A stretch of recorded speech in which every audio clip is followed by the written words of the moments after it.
point where they don't get the placement points. If Ents get neither, they're relying, I feel like, way too much on getting those wins, which are not going to come in as easily.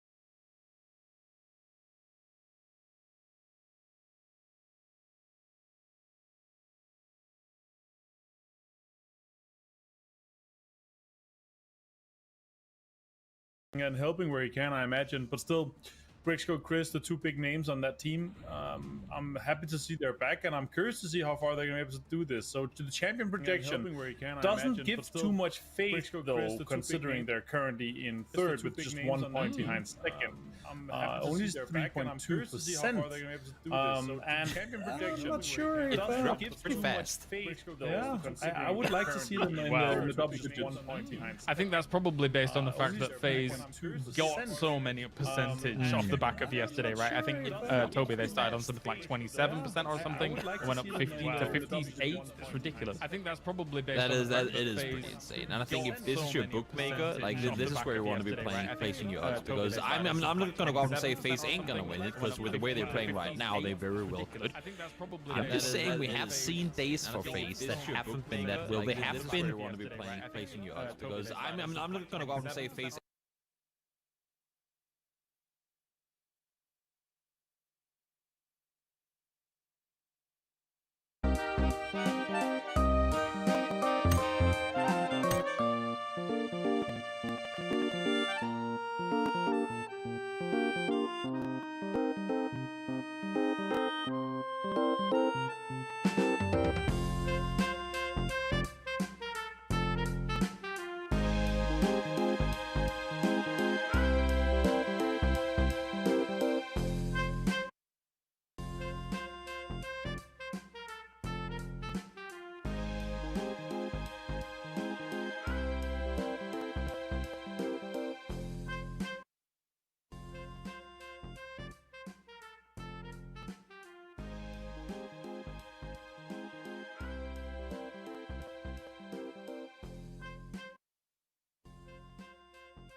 Something that will, over the course of the games today, is going to have to show us how far they do. But as you said, like Divine and APAC, I've got my coupon on them as the only one actually.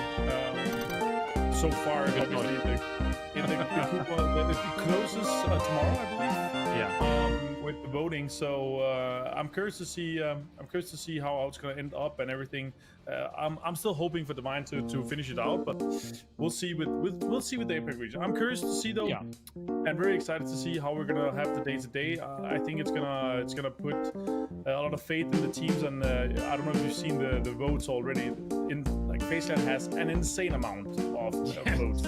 Like it's actually ridiculous how many they've got so far, and if they just finish off the day like somewhat nicely, 30 to 40 points plus, they're gonna have an insane amount of votes, and a lot of teams and a lot of players on the teams are gonna be happy with that. Time for predictions. Toby, gonna start with yourself for today. I'm gonna go back to the roots of the finals in terms of where I started. I'm gonna go with Navi again. They had I want to say, somewhat quiet day yesterday, even though they started off second place, 8 kills straight game. It was a little more quiet after, I believe, the double drive-by kill on their attempted bridge. camp might have put a little dent to their morale of yesterday. Hopefully they have put that behind them today and go out guns blazing, because they are. I mean, again, every team is going to have not necessarily bad day, but bad games. And for Na'Vi, those bad games were yesterday, and still the bad game was a 4-kill game that wasn't a 0-kill game. Then a 2-kill game that wasn't a 0-kill game. They make up for bad games with their kills, and I want to see them do that today, alongside with adding some big heavy kills. All right, Martin.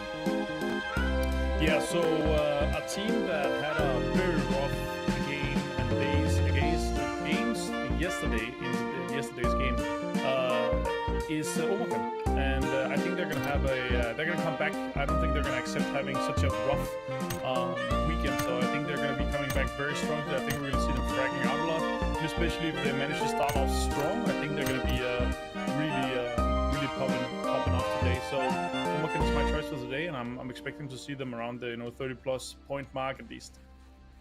All right, and my prediction, as you know, unfortunately the Tornado Energy time for predictions has passed. I was contemplating doing it for the next 3 years until they won, but that's not going to be the case anymore. I'm not going to do that. We're going to actually be a bit more serious for a moment. So it's going to be Liquid for today for me.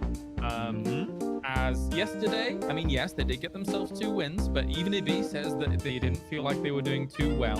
Now, if you're getting 2 wins and not feeling too well, you're going to go home and still like grind out why it didn't go well and stuff like that. So if they're coming into today after getting those wins and not feeling great, maybe if they feel good today, it's going to be even better. So we'll see for Liquid.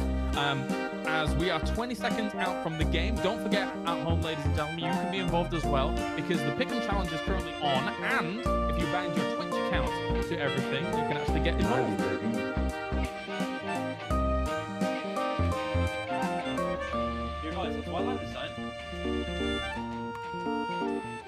Oh, didn't see that. Let's go, red line.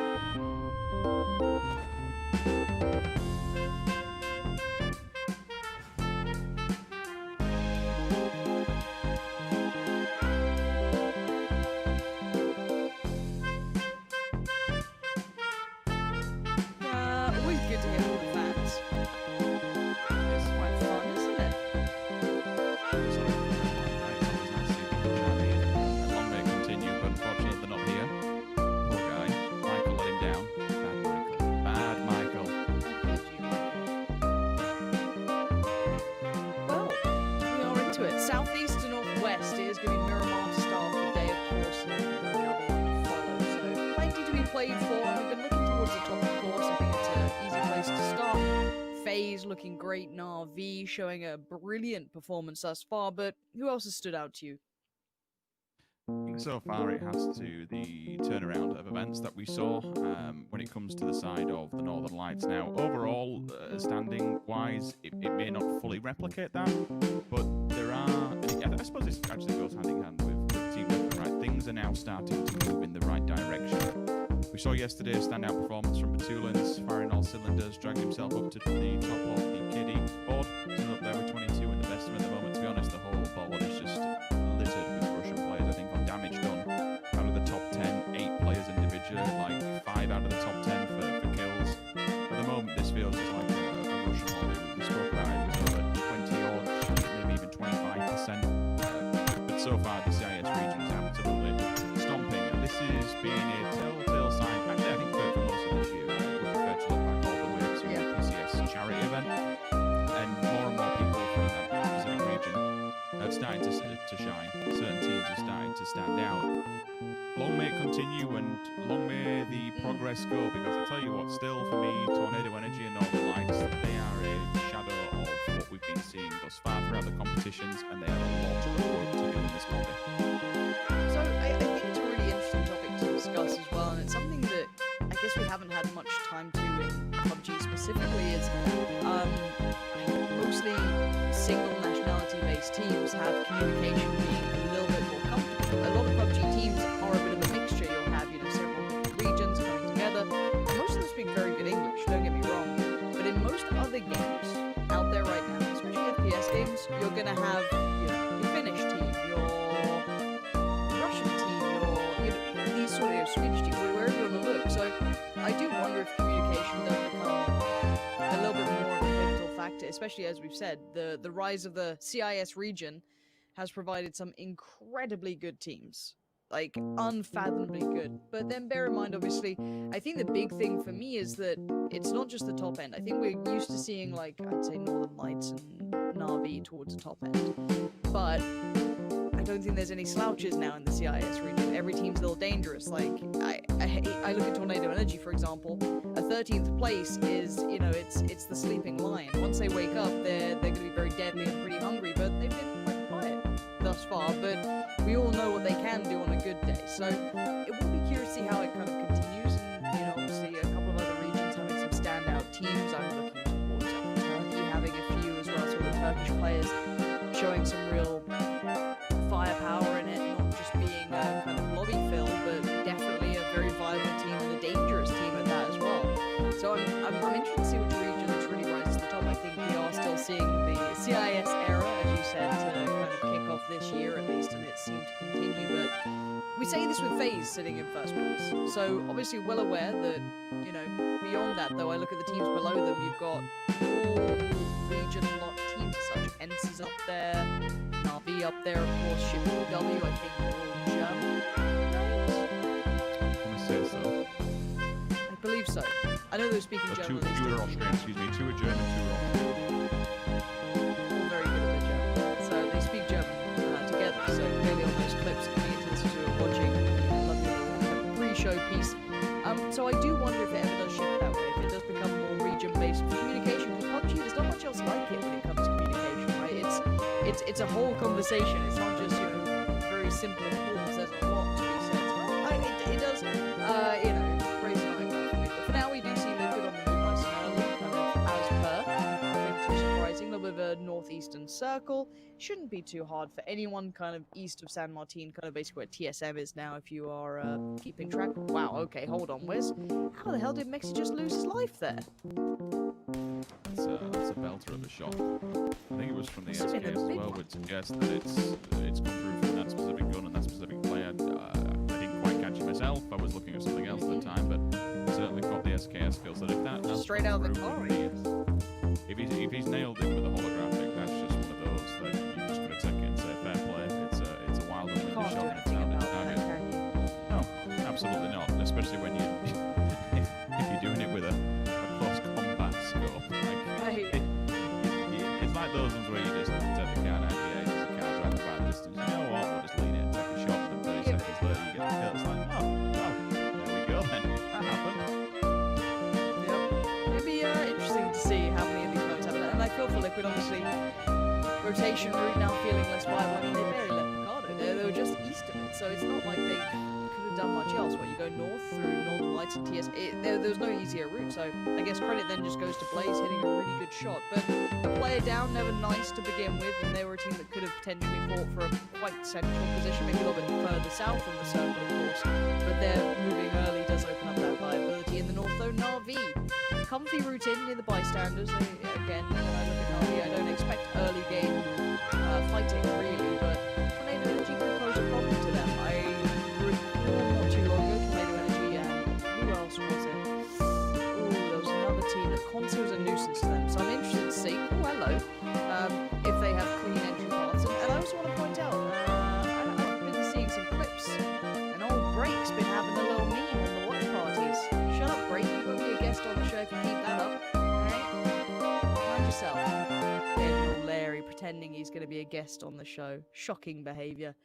But no, it's quite good to see all the PUBG community turning out for this.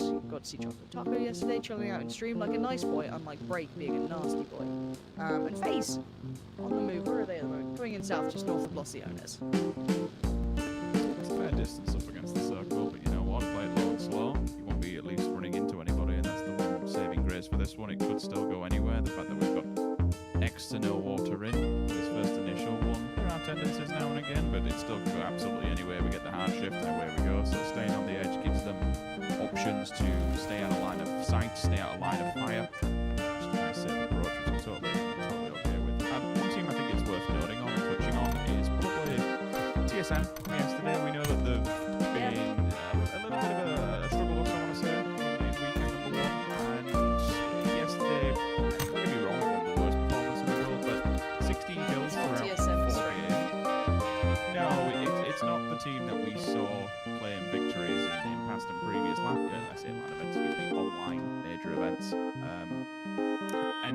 it kind of resonates with me when we're seeing teams that are of that caliber picking up 12, 13, 14, 15 frag games alongside of a win. They've only managed to pick up yesterday. I believe it was 16 kills in total throughout 4 games. Don't get me wrong, 16 kills is 16 kills. Which way you kind of cut it. Average placement wise, you know, 4th, 7th, 8th. No top 3 yesterday. I'm kind of hoping for a better performance from TSM yesterday.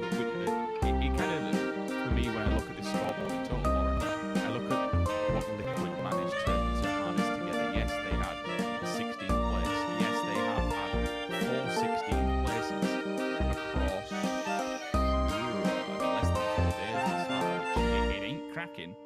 They do have to clamp down on those, and that is what is holding them down, or was holding them down towards the latter stage of the table. Okay, so far only 1 casualty, and we kind of didn't see it directly, but we saw kind of the outcome of it, which was Liquid losing a player on rotation, just kind of past Blaze a little too close. I wonder how FaZe fare. They're about to do a similar thing, but luckily for them, Blaze are on the move, so no more plucking players out of vehicles. They'll just slot in. So we're going a little bit more north. We're looking at water treatment. We're looking at Hacienda, this sort of area. If you are just kind of chilling on your second monitor, tuning in as you're doing your other bits and pieces. And again, I don't know how you get involved, bear in mind, but I do like seeing those videos of you supporting teams. I mean, any content from you guys at home always makes me smile. I don't feel so alone. Speaking of alone, James out on his own right now, trying to grab a nice piece of land. Good if they see it's just him, he might be in trouble. But Blaze, here we go. Let's see if they can rack up another one out of the car. As of this time, there's a little bit of a shot towards first face, but nothing really coming of it. FaZe on the move. They timed it right to come in. They can just kind of keep trucking on forward. I guess the next task, get past Raise Your Edge cleanly, and they've got guns out. They're ready to go. So Gustav 8C buggied up. Oh dear, this could be nice. Oh, a little bit of damage. That's FaZe safe enough for now. This whole gauntlet is going to be a nightmare. They absolutely have. Okay, full space is out of it, and that's because the vehicle's smoking. The punishment will continue. IT actually gets an entry frag towards Miracle with TSM on the opposing side, so 1 down. There is an avenue of approach. Bam finds to tally up for the second one, so they do go down at least. They can try and defend this one with full space out on his own separated. That should be an easy. Ooh, I stand corrected. I thought it was going to be an easy frag, but maybe not so much. With Ira on the support, this could be what he needs. All the last 2 members of Fate are back. Remember, they lost 1 on transition going into this. If they decide to push in, this could be down FaZe, but I have mentioned IT is the clutch master. Unfortunately, it won't be happening this time round. Gustav. This, don't get me wrong, no matter what he can do here, it's just a bonus. If he can pick up a frag point, great, happy days. This was just completely up against it. You saw the approach they did. It was down from the south. There was quite literally 4 teams directly in front of them. No matter which priority compound you took, you were getting bombarded from. So I understand the difficulties they had there. It's just one of those unfortunate things, but it is a trade-off for playing edge. Yeah, and I also do wonder how much of that was a necessity of a pull-up there, just considering they just lost a player on the way in. I think Fuzzface was really tagged up, so I think they just kind of had to go for it. And sadly for them, they just kind of lost out every single fight. What played TSM? Did they get a player flushed? I am only seeing 3 alive for them, so I wonder if they're down to 3 themselves. If that's the case, a little bit of a shame for them, as said. It'd be nice even going late game with 4, but for now, Squeaky's going to have a little bit of a crack getting past Kemba. It looks like Kemba's going to put him wait till the final player comes past, which would be potentially either Ristamar or Tixu. May not even want to get involved. He's still quite far out in the northeast. He's got the rest of his buddies further ahead, so he can relay this information and keep him on track. I think Tixu's on the other side. That's what he's facing right now. We can't see it, but we've got to keep eyes. There it is. Tixu either pulled out of the car or got out on purpose. Squeaky's not far off either, so this is a fight they're willing to take. And Kemba, putting Tixu down super low, is going to force the heal out. Not bad work from Kemba. There's the molly. Did it hit? Not sure. Yes, it did. Tixu down. Support now coming in from Squeaky, but Tixu's isolated. He's on an island. I don't think he's even recoverable at this point. It's a super unorthodox position to be playing if you're on WS, and it's kind of super annoying if you are, and they're not that tilt back to team, so it shouldn't play that much of a huge story towards it. It's always going to be a nuisance, always going to be annoying when you use somebody, especially from outside the zone. It's like, why are you sat there? What are you doing? Whether or not he's flipped a vehicle, whether or not he's just found himself in enemy territory, maybe he's giving information back to the rest of the roster. They do stick the res. This is a good one. Rustam Mar comes and bids the savior. Instant bandage will have to come off, and then into the first aid we go. Somehow, Luckily for them, I guess the circle goes east, right? Like that's going to be so helpful for them now to not have to go to the hardship first. Yeah, they can just get out of the blue, and they've got a bit of a relaxing time. There's no real priorities directly in front of them, which is probably the only downside to it. But again, you can even walk to the next white at this stage. You don't have to the vehicle. You can just chill, play on foot. Maybe a bit scraping into the top 10 through the quieter areas of Madras. And we'll take a look at where this circle's actually gone to. So we have more of an eastern shift. We did touch on towards the side events. This puts who in the best position? Omkan, Liquid going for that early scout first. Jeans doing windows and going off, finding position again.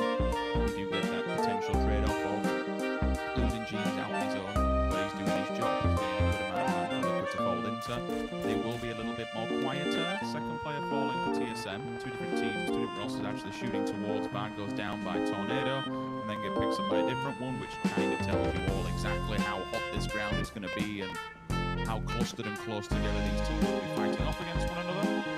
Zocra, I am actually seeing will be going toe-to-toe with the US any second, so keep an eye on the kill feed for that to come through. Now this is an interesting one. If you get Venture to take a look at their POV, they're on a 2-1-1 split. They're taking about 30% of the northwest of this circle, and that's to try and hold out the bystanders. The bystanders are the last teams that will be making it eventually. Northern Lights will hold for a second, Lauren, because it's time for them to make a move. Honestly, it's very lucky for bystanders because of this. Because we've seen the Senya's just pulled up to the other two, so they've gone into a bit of a closer 2-2 split. You can see the other kind of extent of that. So this removes the area where Na'Vi was split towards. So bystanders have slotting quite nicely. And as I said, it's one of those fortunate events that's actually allowed them to do so without the potential fight against a 2-man split from Na'Vi. So Northern Lights scouting very well to this position. Nice little pickup for them. Liquid are down to 2, but they're in a good spot. I don't know if they can hold this compound by themselves. That's a great deal of territory to be holding. I guess with Northern Lights only with 3, and you know, no one's going to be crashing that, I don't think, because TSM also got taken down quite low to just 2 players, so no one's really in a position to do it. I like the way Fortuna's also hung back a little there. I love that. It just